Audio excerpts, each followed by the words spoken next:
Veni Creator Spiritus, et des tuorum visita, implesut bella gratia. Hi, I'm Peter Adamson, and you're listening to the History of Philosophy podcast, brought to you with the support of the Philosophy Department at King's College London and the LMU in Munich. Online at www.historyofphilosophy.net. Today's episode will be an interview about magic in the medieval age with Charles Burnett, who is professor of the history of Islamic influences in Europe at the Warburg Institute in London. Hi, Charles. Hello. Thanks for coming on the podcast. Nice to be here. Again, you actually came on before with Dag Hasse to do a discussion of the influence of and translations of Arabic philosophical and scientific works in Latin. And we're going to be touching on that again in this interview, but we're focusing on magic. So maybe you can start by telling us what we're going to be meaning when we say magic. What would you understand by the term magic, and what would the medievals have understood by the term magic? Well, that's a very difficult question and has been much debated by scholars, so much so that many scholars prefer not even to use the word magic for magic, as it were, but would prefer to substitute something like occult sciences or necromancy or prestigia or hermeticism. The strange thing is that magic, or magica, although it's a classical term, probably of Persian origin, is not very much used in the Middle Ages.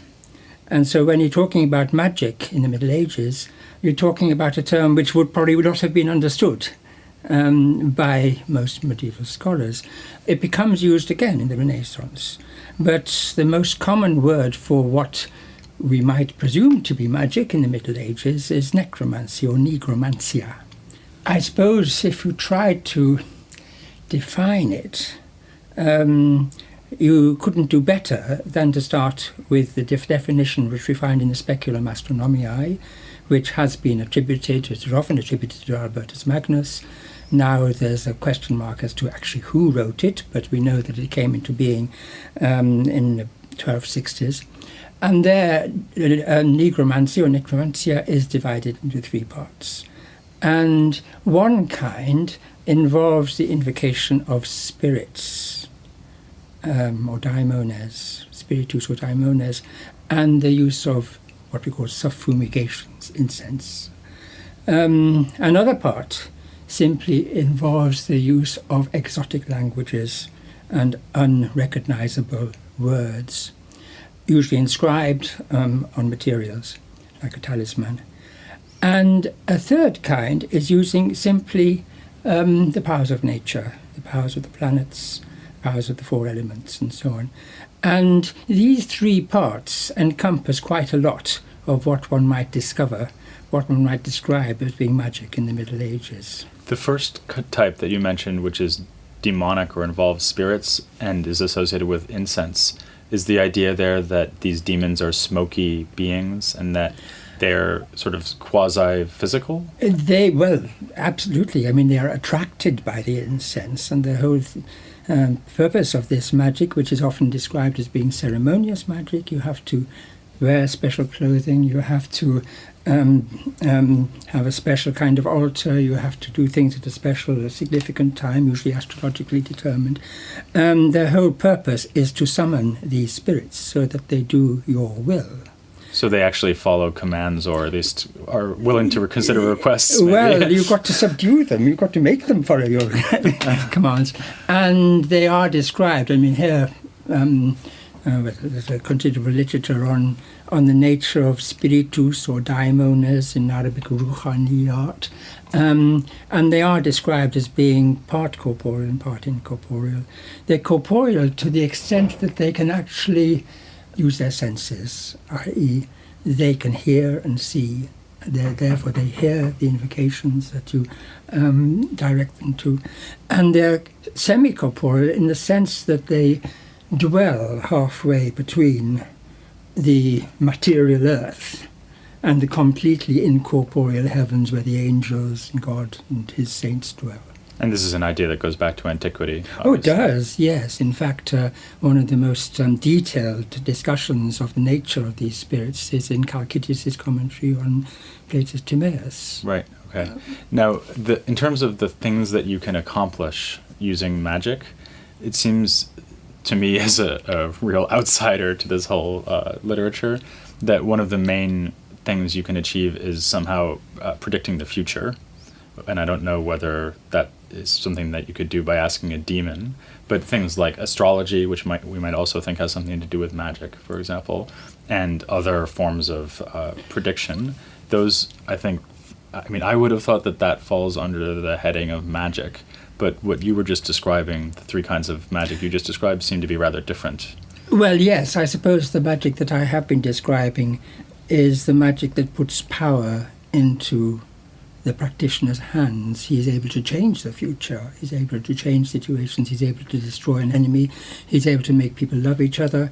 As long as what he does, though, is still in conformity with the position of the heavens. So there is an element of choice and of, if you like, astrological prediction. And for that reason, again, going back to the Speculum Astronomiae, the use of talismans, the summoning of spirits and so on to affect the future is described as being the division of astrology, which is called elections, choices for the future. There is, of course, the whole area of the mantic arts. Again, they have a special name, which are simply predictive. I mean, using geomancy, for example, where you use dots randomly cast on the sand and rearrange them into geomantic figures, and the figures will tell you the future or tell you what's going on, hidden things. Scapulomancy, where you look at signs, marks on shoulder blades extracted from sheep, and other sortilege and so on, whereby you can just predict the future. And of course, astrology is described as being the most perfect way of prognosticating the future. But by the time you get to astrology, you're, well, let's say on the borderlines of magic, because astrology really shouldn't and wasn't described as being a magical art except by its opponents. Right. So actually, you said before that sometimes people use the phrase occult sciences, and that might encompass what you're describing as magic, also astrology, and perhaps also alchemy, right? But I guess you're suggesting that we should keep these three things separate. Right? Well, it's Even quite if they true relate that to occult each other. sciences is a much better general term for the whole, for all to encompass all these different arts, crafts. But one can also go back to the distinction already in the Speculum Astronomiae between, let's say, spiritual or ceremonious magic and natural magic. And natural magic, you're dealing entirely with forces in the nature which are already there. And that, you might say, is closer to natural science and indeed to astrology, because you're finding out actually what the situation in the universe is, the best time for doing things, the best time for bringing together objects, materials and so on, in order to affect something else. But So that's where we might start thinking that the occult sciences come very close to being related to philosophy, or are most related to philosophy, or most straightforwardly related to philosophy. Well, yes, especially if you then consider what are called the occult natures. For example, in the Aristotelian tradition, everything natural causes and effects are usually explained in terms of the relationship between the four elements, four qualities. But there are many things in nature which do not follow this, whose explanation cannot be derived from Aristotelian peripatetic philosophy, such as the magnet. I mean, why does the magnet draw iron towards it? All action at a distance has to be explained and can't be explained simply in elemental terms. And so everything, well, many things in nature are considered to have occult qualities specific to them, to their species, by which they do things which are not explicable in terms of Aristotelian physics, but are natural all the same. And so magic in this case would be a way of discovering and manipulating these occult features, and then other kinds of magic involve discovering and manipulating other kinds of entity that aren't Yes. available to the naked eye, so to speak. So things like demons. Well, of course, yes. And this includes the whole area of medicine, for example, that different herbs, different drugs have their specific qualities, their occult qualities, by which they can heal people. Right. And, of course, medicine, well, if you like, medicine is another practical art which involves changing nature for the better. At least one hopes that most doctors are trying to change things for the better. And so medicine is ranged alongside magic, or necromancy, let's say, specifically necromancy, the science of talismans, astrology, science of navigation, using burning mirrors as the class of practical physics, practical natural science, or as Al-Farabi would say, the branches of natural science. All these have a practical aim. So in a way, they're parallel to each other. Medicine, astrology, magic. In all those cases, you are changing the nature around you. Before we get any further into this, maybe I should just pause to ask you a more basic question, which is, how do we know anything about medieval magic? I mean, you've just told us what it is, and it sounds like it's actually quite a complicated phenomenon that relates to a long tradition that goes back to the Arabic world, the Arabic-speaking world, and antiquity. And you've already mentioned one text which discusses magic, and magic is also discussed sometimes critically by philosophical authors, including John of Salisbury, for example, who I've already mentioned in the podcast. But there's also quite a number of surviving texts that discuss magic without complaining about it, but actually tell you how to do it, right? And I suppose that there's also what we might call material culture, like surviving talismans and so on. So can you give us a sense of the range of material on which a historian of medieval magic might draw? Well, indeed, the range is very wide indeed.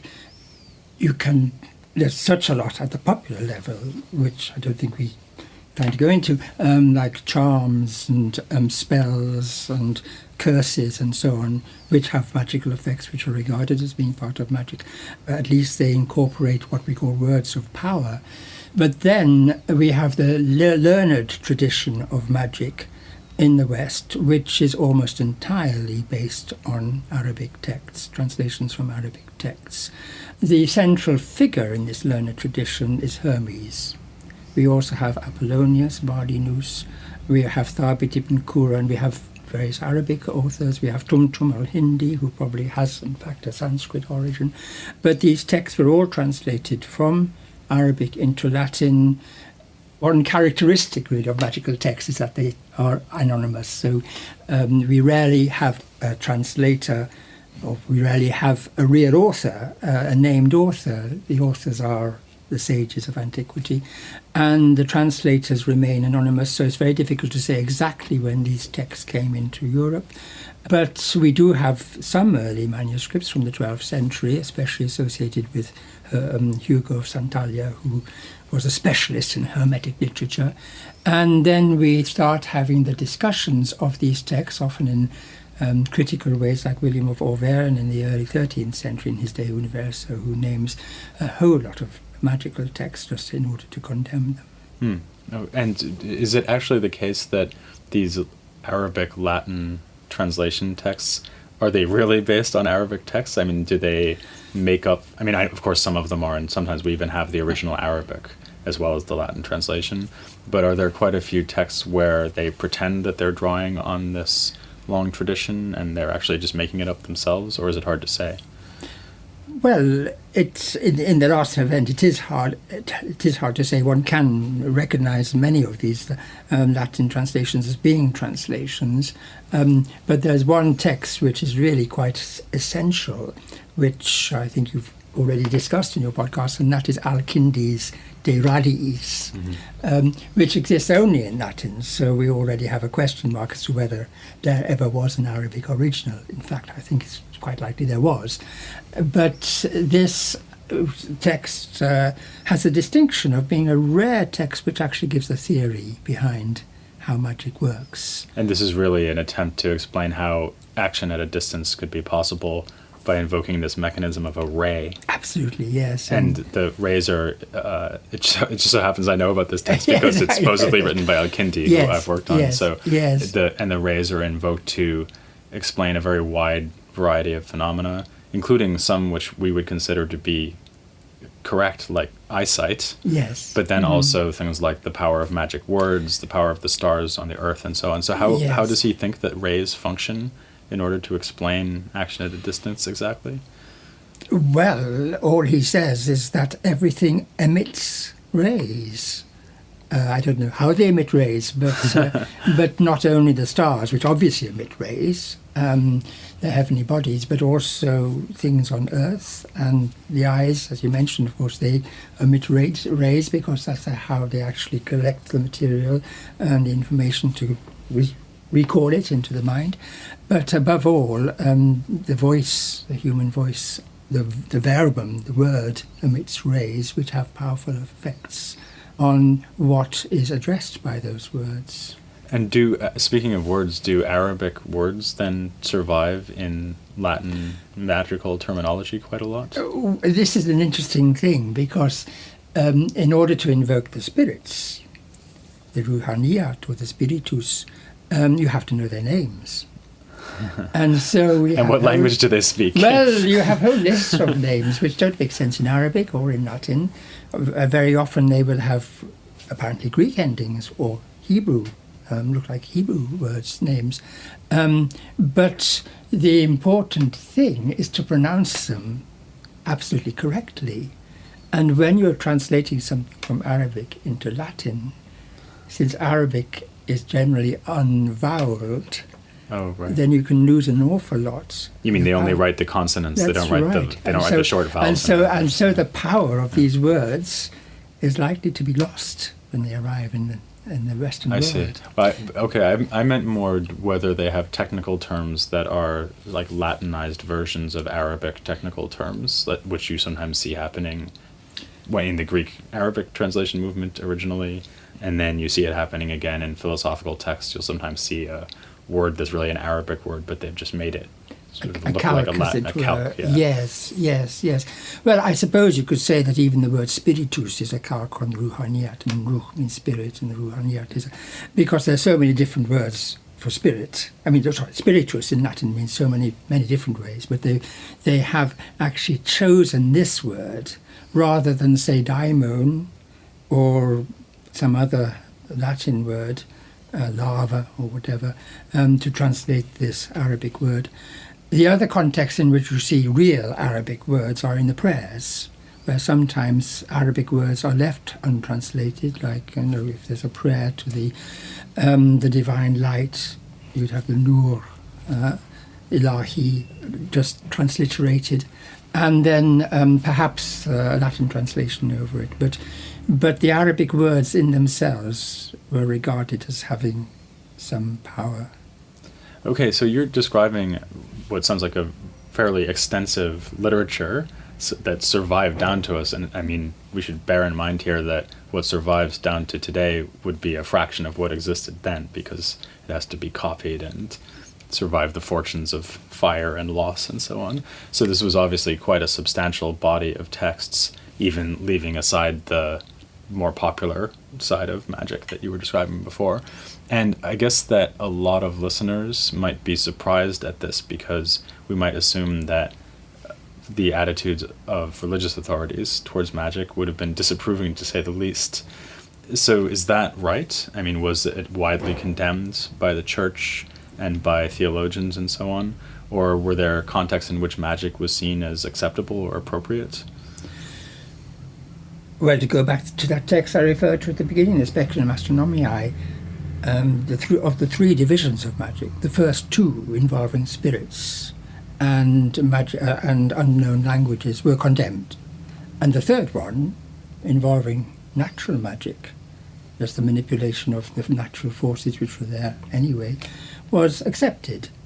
And I think you find this quite frequently, that people can engage in, well, if they're knowledgeable about how nature works, they can actually use natural forces for the good.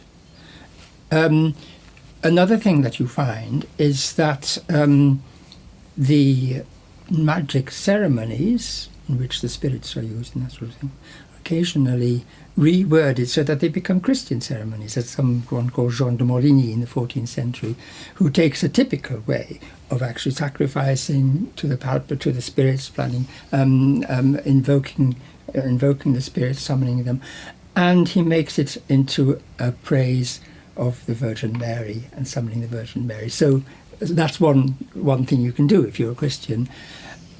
The condemnations, well, you do find condemnations alongside the condemnations of Aristotelian philosophy, in the 13th century. And, so magic is no worse off than no, Aristotle. No. But I think you could say, but maybe this is going to be your next question anyway, is that to a large extent magic went underground in the Middle Ages. You have this period, let's say a very open period when the translations were made in the 12th and early 13th century. And then the manuscripts disappear. You don't have manuscripts. You have occasional references, well, many references, often to classical sources like Isidore Seville's Etymologies, where you have a very large section on magic.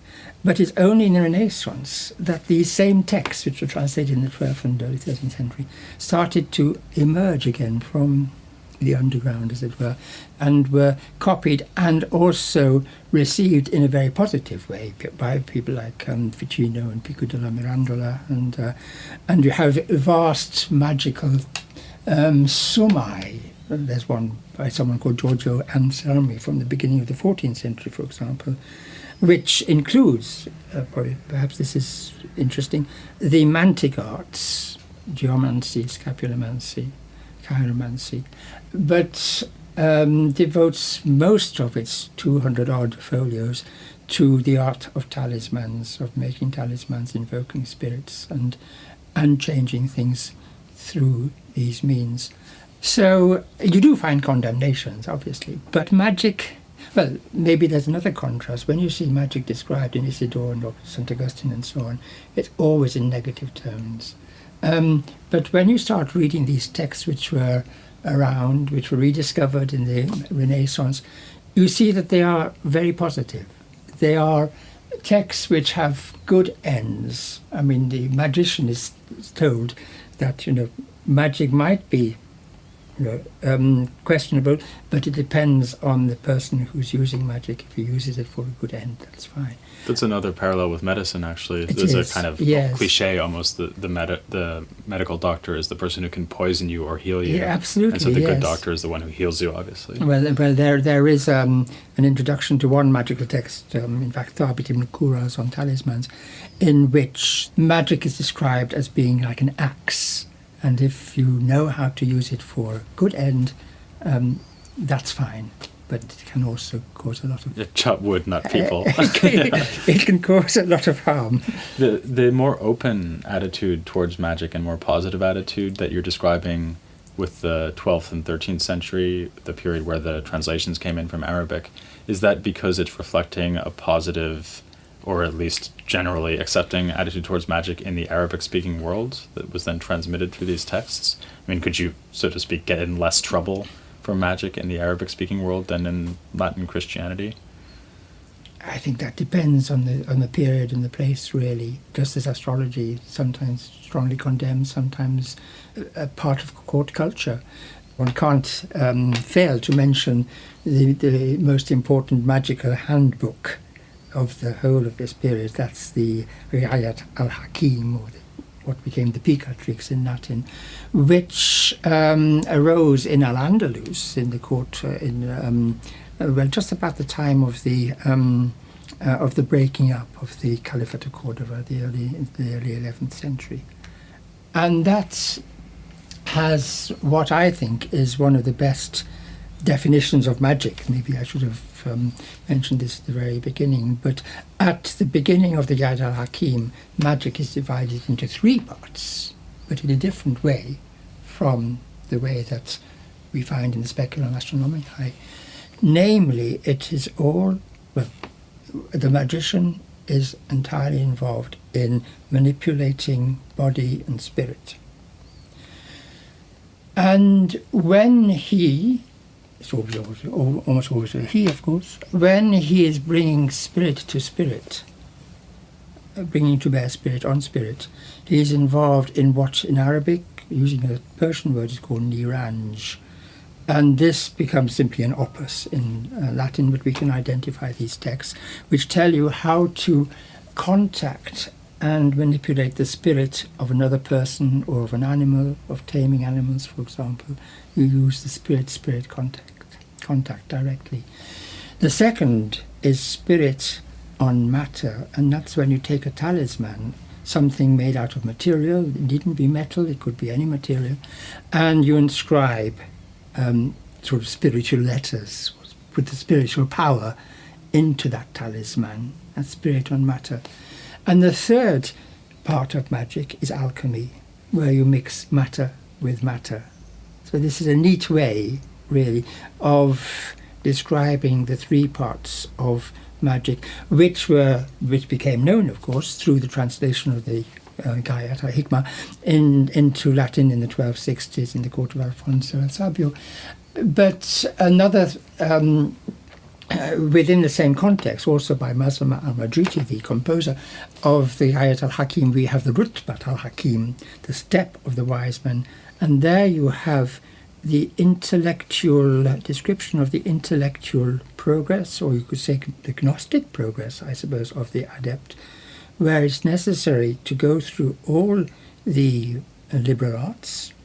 You go as far as reason can go. And then when you've reached the top step, as it were, of the liberal arts, there are two more steps. The first step is alchemy, which is what is dealt with, in fact, in Rutbat al-Hakim, the step of the wise man. And the ultimate step is magic, sihr, or necromancia. This is probably, well, a fine example from the Middle Ages of how magic is not prestidigitation, whatever. It's not playing tricks. It's not deceiving people.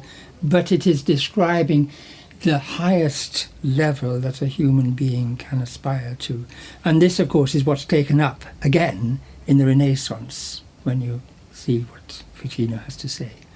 Maybe then, in conclusion, we could just say something about why the historian of philosophy should be interested in this whole phenomenon of magic. I mean, a lot of the magical texts themselves certainly don't read as if they're philosophical works, but on the other hand, even from what you just said, it seems that the magical tradition, for one thing, is drawing on the philosophical tradition. So the idea that you go through the liberal arts, for example, before you get to magic, that is in some ways comparable to, for example, the mystical tradition, which sometimes compares mystical enlightenment to a further step beyond philosophy.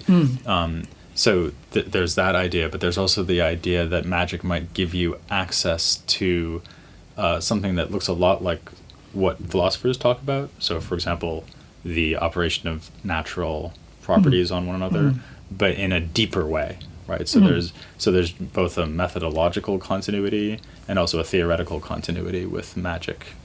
Between philosophy and magic. Do you think that's fair? Oh, yes. I think this is very true. It's just another way, as it were.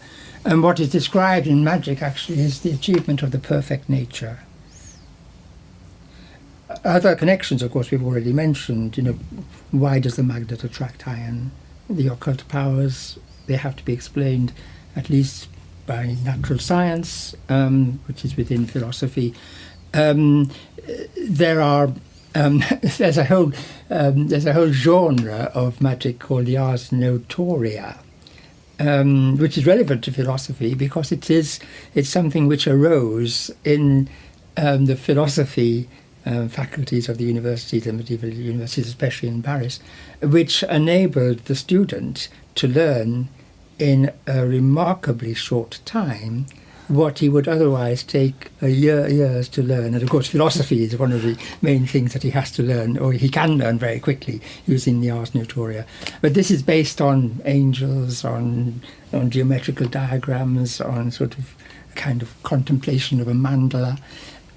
So that's another connection with philosophy. But there's a book, I don't know whether you've seen it, by Nicolas Weil-Barrot, called L'Aveugle on that tour or something like that. Which is all about first of all occult powers, and then the nature's hatred of the empty space. And in order to explain these unnatural things, as it were, certainly not following, not explicable in Aristotelian terms, magical texts can be brought into play. Right, well, thank you very much, Charles, for coming on the podcast. And join me next time to hear about something probably very different as I get back to mainstream history of philosophy in the medieval period in the 13th century, right here on The History of Philosophy Without Any Gaps.